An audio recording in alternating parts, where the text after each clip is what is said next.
أعوذ بالله من الشيطان الرجيم بسم الله الرحمن الرحيم أشهد أن لا إله إلا الله وأن محمد رسول الله ولا حول ولا قوة إلا بالله لا إله إلا الله وحده لا شريك له له الملك وله الحمد وهو على كل شيء قدير.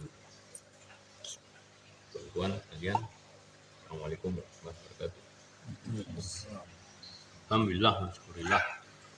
Teruslah kita bersyukur kepada Allah. Bahkan sebelum kita mengajarkan Alhamdulillah wa kullu hal. Jadi naik turun Alhamdulillah. Jadi susah Alhamdulillah. Wah, itu sedap. Sedap paham. Karena dengan bersyukur, maka Allah akan menambahkan nikmatnya kepada kita. Kalau kita nggak bersyukur, maka azab Allah itu sangat pedih. Kita lanjutkan diskusi kita soal pride, bagaimana menciptakan orang yang bebas dalam pengertian mengikuti fitrahnya untuk kembali kepada Allah, mengikuti fitrahnya untuk menjadi yang terbaik. Syekh menjelaskan ada keselamatan ketiga yang harus terpahami. Kita sudah diskusikan keselamatan pertama dan kedua. Syekh kemudian menjelaskan keselamatan ketiga dalam proses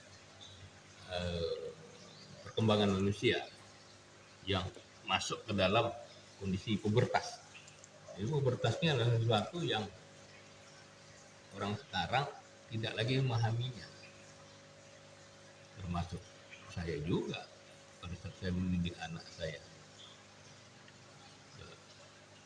Saya mengatakan ini sangat perlu. Jadi pubertas ini adalah sesuatu yang pantas dikenali, dipahami, dan dikelola. Pertama oleh orang tuanya. Di masa pubertas ini, kalau di zaman Homer dulu, penjelasan Syaikhul Qadir, orang itu, anak itu dibawa pergi, ya, sudah dilatih bebas, sudah dilatih di komunitas mereka, anak ini dibawa pergi oleh komunitas dan tujuannya diajak berburu. Jadi diajak berburu sesuatu yang bisa jadi membahayakan jiwanya. Jadi di situ saya menjelaskan masa pubertas itu adalah masa di mana kita punya rasa ketakutan dan kepercayaan diri yang harus dikelola. Dan ini yang susah. Anak-anak sekarang ini takut, percaya diri nggak takut. Jadi dengan dia itu diajarkan untuk berburu kepada binatang yang buas, segala sesuatu punya hal yang berkaitan dengan risiko. Tetapi kalau risiko itu dikelola dengan baik, maka itu akan membuat anak ini tumbuh menjadi dewasa. Ini sesuatu yang dilupakan dalam proses kita membangun masyarakat yang unggul. Dan kemudian saya juga menjelaskan di situ anak tersebut yang dalam tradisi Homer itu, tradisi Eropa Barat atau anggapan Barat itu adalah mereka diberikan pengetahuan tentang bagaimana melakukan hubungan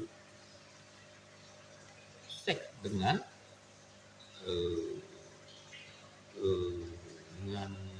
calon istrinya. Jadi berikan pengetahuan yang tentang itu, dan sesudah itu terjadi dan dia sudah mendapatkan sedikit kepercayaan pada dalam dirinya, dia nikahkan. Tradisi Homer itu tradisi Yunani. Jadi pada saat itu anak itu akan mendapatkan yang disebut sebagai semangat laki-lakian. Yang ini saat sekarang hilang. Jadi sebenarnya menyebutnya sebagai Andrea, semangat laki-laki. Jadi zaman dulu tidak ada yang namanya itu. Baik. Jadi memang sejak masa pubertas dikuatkan untuk meningkatkan semangat laki-lakian. Jadi Kita harus melihat ini sebagai sesuatu yang penting buat kita kalau kita ingin kembali menjadi bagaimana mendidik manusia unggul gitu. Nah, kemudian pada saat itu terjadi post-pubertas. Ya, saya menyebutkan post-pubertas saat itu adalah di mana anak-anak ini akan dipenuhi fantasi oleh fantasi seks dan fantasi kekayaan. Jadi ini sesuatu yang harus dipahami juga. Begitu anak ini masuk kepada fantasi seks dan kekayaan, pikirannya adalah bagaimana adalah tentang yang berkaitan dengan seks dan kekayaan. Ini juga harus dikelola dengan baik, kata Syekh. Karena kalau misalnya dia tidak dikelola dengan baik, itu yang terjadi adalah terjadi sesuatu yang di luar kebiasaan-kebiasaan orang-orang yang unggul. Jadi kalau zaman dulu orang itu, nah juga sekaligus saya juga menjelaskan di sini mulai terjadi pemisahan antara laki-laki dan perempuan. Jadi saya melibatkan laki-laki ini orang yang berjuang untuk menjadi Andrea tadi, untuk melakukan hal-hal yang di luar urusan-urusan pribadinya, tapi urusan-urusan yang sifatnya lebih besar seperti menegakkan keadilan, berjuang untuk melakukan sesuatu yang terbaik dan seterusnya gitu. Dan mereka begitu pulang, mereka itu disambut oleh perempuan yang sedang menunggu mereka, yang bukan hanya sekedar menunggu tapi juga menguasai ilmu-ilmu tentang bagaimana mengelola keluarga dengan baik.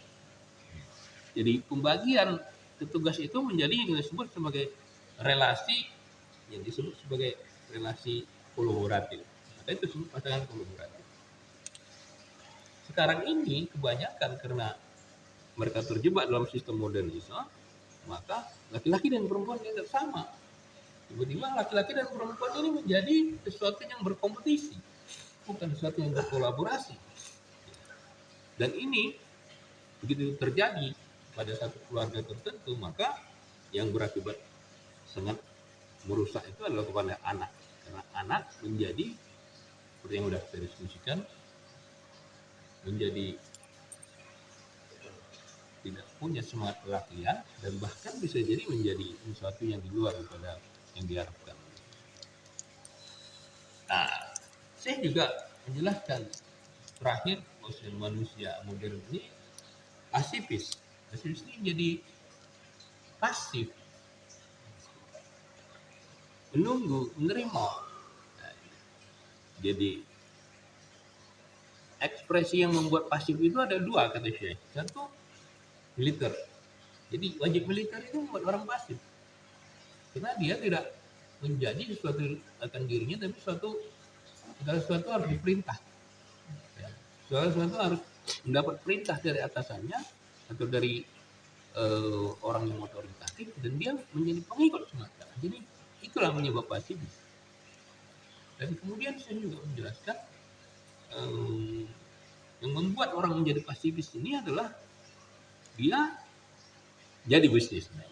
Ya, bisnismen seolah-olah dia itu sedang berjuang untuk memperebutkan sesuatu, walaupun dia bisa jadi mempunyai strategi perang dan seterusnya gitu ya. Yang pada hakikatnya penjelasan tentang Syekh ini adalah dia menganggap medan perangnya adalah keluarganya. Karena mereka capek di luar, bukannya begitu pulang dia kemudian mendiskreditkan istrinya, dan juga sekaligus bahkan saya menyebutkan itu bisa mengakhiri hidup anaknya. Kenapa? Karena dia terjebak pada satu posisi sistem yang uang yang bukan uang.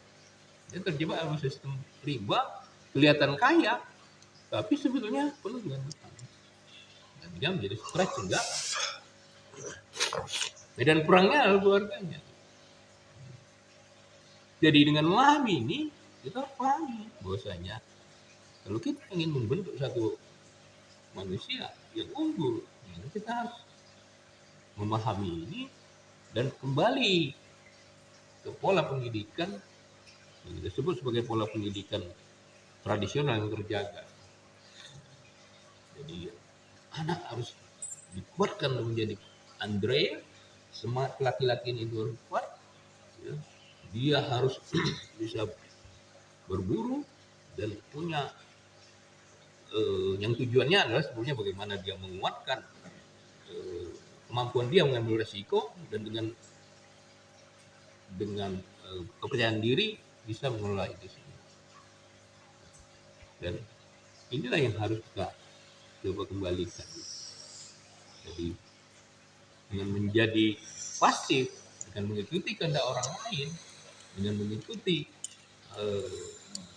proses menjadi bisnismen yang berujung kepada uang yang bukan uang, itu akan menghancurkan komunitas kita pada masa yang datang.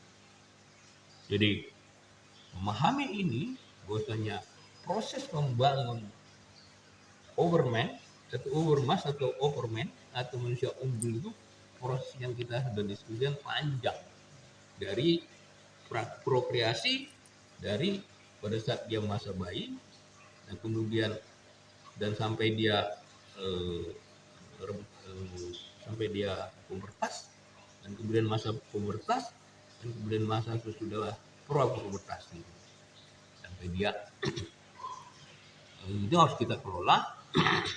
Itulah sebabnya kalau ini dikelola dengan baik, maka anak-anak seperti yang dicontohkan Sultan Wak Al-Fatih, maka 17 tahun sudah memimpin dan menguasai 7 bahasa, 5 atau 7 bahasa, gitu, dan dia menjadi sesuatu yang bukan hanya memikirkan keluarganya, tapi juga memikirkan hal-hal yang besar yang harus dipikirkan oleh seorang laki-laki. Pesannya adalah itu. Masya Allah. La haula wala quwwata illa billah. Mudah-mudahan Allah memberikan rahmatnya kepada kita dan memudahkan kita memahami apa yang harus kita pahami dan mewujudkannya, mengamalkannya dalam komunitas kita. Sirwa barakati. Bismillahirrahmanirrahim. Alhamdulillahirabbil alamin. Arrahmanirrahim. Maliki yaumiddin. Iyyaka na'budu wa iyyaka nasta'in. Ihdinas siratal mustaqim. Siratal ladzina an'amta 'alaihim ghairil maghdubi 'alaihim waladdallin. Amin. Subhana rabbikal izzati amma yasifun. Wa salamun alal mursalin. Alhamdulillahi rabbil alamin.